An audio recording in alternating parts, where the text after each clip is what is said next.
무너진 민생을 살리기 위해 긴급 민생회복지원금 13조 원을 추경 편성해야 합니다. 22대 총선이 7일 앞으로 다가왔습니다. 윤석열 정권 2년 경제 폭망과 민생 파탄의 책임을 묻는 선거입니다. 무너진 민주주의를 되살리고 국가안보와 한반도의 평화를 위해 반전의 계기를 만들어야 하는 선거입니다. 무능무책임, 무관심으로 각자 도생의 사회를 만든 윤석열 정권과 여당을 국민들께서 심판해 주시리라 믿습니다. 대파 한 단에 875원이 합리적인 가격이라는 윤석열 대통령의 발언이 총선을 뒤흔들고 있습니다. 윤 대통령의 현실 인식이 가장 큰 문제지만 이를 감싸기 바쁜 용산의 대통령실과 집권 여당의 문제도 심각합니다. 국민들은 고물가에 고통받고 있는데 오직 윤 대통령의 신기만 살피며 해야 할 말을 하지 않고 있습니다. 싹 갈아엎어야 합니다. 치솟는 물가와 고금리로 서민들은 나날이 살기 어렵다고 합니다. 월급 빼고는 다 올랐다며 지갑을 닫고 있습니다. 그 여파로 소상공인들의 매출은 지난 코로나19 팬데믹 시기에서 회복하지 못하고 가계부채는 민생 경제를 완전히 터뜨릴 내관이 되고 있습니다. 빚으로 버텨온 소상공인은 고금리 폭탄에 원금은커녕 이자도 내기 벅찰 지경입니다. 이런 상황에 대통령의 파 한 단값 875원이 합리적인 가격이다라는 발언은 현실 물정을 몰라도 너무나 모르는 소리였습니다. 민심을 헤아릴 줄 모르는 사람은 대통령 자리에 앉아 있을 자격이 없습니다. 이러한 상황을 타개하기 위해서는 돈이 돌게 해야 합니다. 우리는 이미 경험했습니다. 2020년 5월 코로나19 대유행으로 소상공인들이 희청일 때 전 국민에게 지급될 긴급 재난지원금은 그야말로 사막의 오아시스 같았습니다. 골목에 생기가 돌고 소상공인들의 매출도 이전 수준으로 회복됐습니다. 지금도 그러한 정책이 필요합니다. 국회가 추경을 통해 긴급 민생안정지원 자금을 마련해 지급해야 합니다. 이재명 더불어민주당 대표께서도 최근 같은 주장을 해주셨습니다. 국민 1인당 25만 원을 지역화폐로 지원하자 제안하셨습니다. 적극 동의합니다. 총 13조 원이면 가능합니다. 총선 이후 곧바로 임시국회를 열어 추경을 처리해야 합니다. 예산이 적기에 편성 집행될 수 있도록 더불어민주연합도 적극 협조할 것입니다. 서민 소상공인들은 이렇게 어려운데 올해 세수 감소액은 77조 원에 달할 것이라고 합니다. 대기업 등의 투자세 감액 비중을 늘린 탓입니다. 고용 창출 없는 낙수 효과 없는 재벌 대기업 위주의 경제 체제를 바꿔야 합니다. 재벌 대기업 세금은 깎아주고 서민의 목을 조르는 거꾸로 가고 있는 윤석열 정권 반드시 심판해야 합니다. 무너지는 민생 경제를 22대 총선을 통해 살려야 합니다. 윤석열 정권은 잡아야 할 물가는 못 잡고 역사상 유례없는 부자 감세를 추진하고 있습니다. 그러나 감세 명분으로 주장하던 고소득층의 소득 증대가 소비 및 투자 효과로 이어져 저소득층의 소득도 증가하게 된다는 낙수 효과는 나타나지 않고 있습니다. 윤 정권의 선심성 감세 정책은 이미 사회 전반에 많은 문제를 초래하고 있습니다. 지난해에만 56조 원의 역대급 세수 결손이 발생했습니다. 또한 대규모 감세 정책으로 지역화폐 예산 등 취약계층과 경제적 약자 지원 예산이 대폭 삭감되고 있는 것도 심각한 문제입니다. 서민들의 삶은 더욱 팍팍해지고 있습니다. 시장에 가보면 살기 힘들다는 국민들의 원성이 하늘을 찌르고 있습니다. 많은 경제학자들이 현재 우리나라 경제를 인플레이션과 경기 침체가 같이 나타나는 스태그플레이션으로 진단하고 있습니다. 스태그플레이션 상황에서는 물가 상승에 더 취약한 영세 자영업자 지원이 요구됩니다. 민생회복지원금은 이들에게 기묘한 도움이 될 것입니다. 윤석열 정부에게 촉구합니다. 이제라도 부자 감세를 중단하고 민생을 챙기기 바랍니다. 그리고 더불어민주연합이 제안하는 민생회복지원금을 위한 추경 편성에 적극 협조할 것을 촉구합니다. 네, 안녕하십니까. 더불어민주연합 비례대표 후보 오세희입니다. 지금은 민생 살리는 일밖에 없다고 생각합니다. 지금은 민생에 중점을 두고 국민들이 삶을 이어갈 수 있도록 지원하는 게 가장 현명하다고 봅니다. 긴급민생회복지원금은 왜 필요하냐? 저희가 이미 한 번에 그 코로나 팬데믹에 있어서 지원금, 재난지원금을 지급한 적이 있습니다. 가뭄의 단비와 같은 결과가 있었습니다. 그분들의 그 긴급회복, 민생회복지원금을 줌으로써 동네, 지역이 살고 또 그 부분에 있어서 가장 어려운 지금 시기에 본인들의 일상에 도움된다고 생각합니다. 윤석열 대통령은 지난 4월 1일 대국민 담화에서 물가는 정부의 건전개정 기조가 아니었다면 지금도 2%, 3%대 잡히지 않을 것이다. 이렇게 자화자찬했습니다. 과연 그럴까요? 윤석열 대통령 이날 담화는 불난집의 부채질이라 생각하고 뜨거운 정권 시판에 열기에 기름을 붓는 꼴이라고 생각합니다. 국민들은 나날이 높아지는 물가에 고통을 받고 있고 소비자들은 지갑을 닫습니다. 소상공인들은 코로나 팬데믹의 대유행 시기보다 더 힘든 시간을 보내고 있습니다. 누적된 대출, 소비 둔화, 소비 패턴 변화, 물가의 상승, 어디 하나 만만치 않은 시장입니다.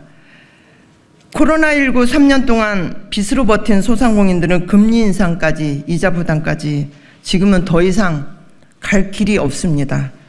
윤석열 정부는 결론적으로 완전히 실패했습니다. 정책이 실패했고 물가 잡는데 금리 인상을 했지만 물가를 잡기 위해서 금리 인상을 했지만 잡히지 않고 있습니다. 오히려 천정부지로 치솟고 있습니다.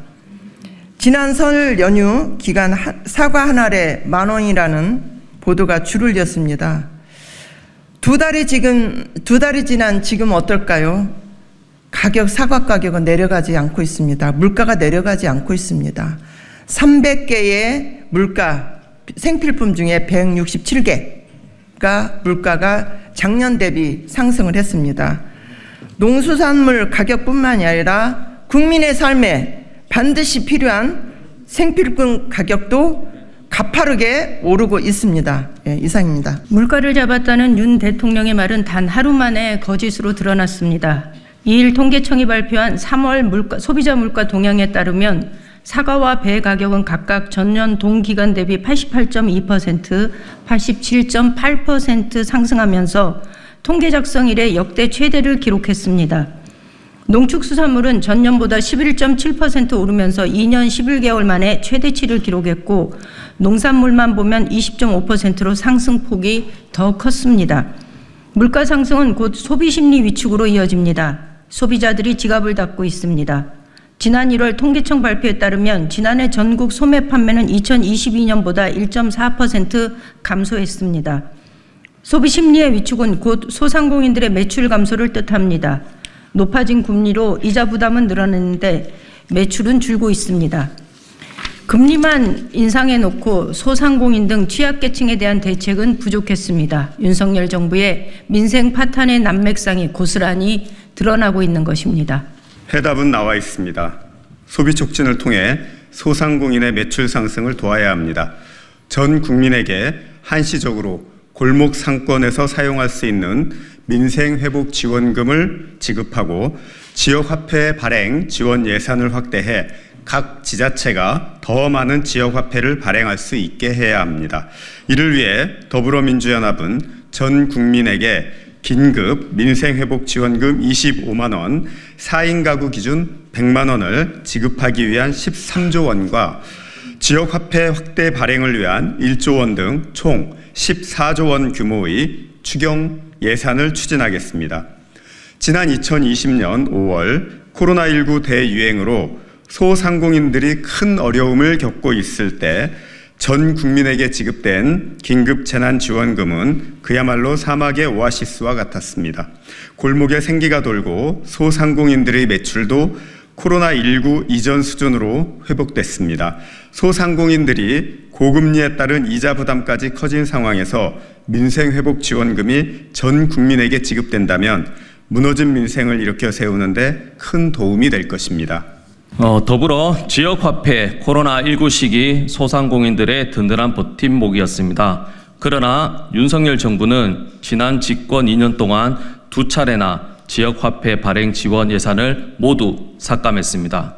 더불어민주당이 어렵게 일정 예산을 확보했지만 많이 부족합니다. 각 지자체별 발행 규모와 할인 폭이 줄어 예전만큼 그 효과를 발휘하지 못하고 있습니다. 지역화폐가 제대로 효과를 발휘할 수 있게 지원 예산 1조 원을 추경 예산으로 배정해야 합니다. 이를 위해 더불어민주연합은 4월 10일 총선 직후 더불어민주당 등 민주진보 진영과 함께 14조 원 규모의 추경 예산을 추진하겠습니다.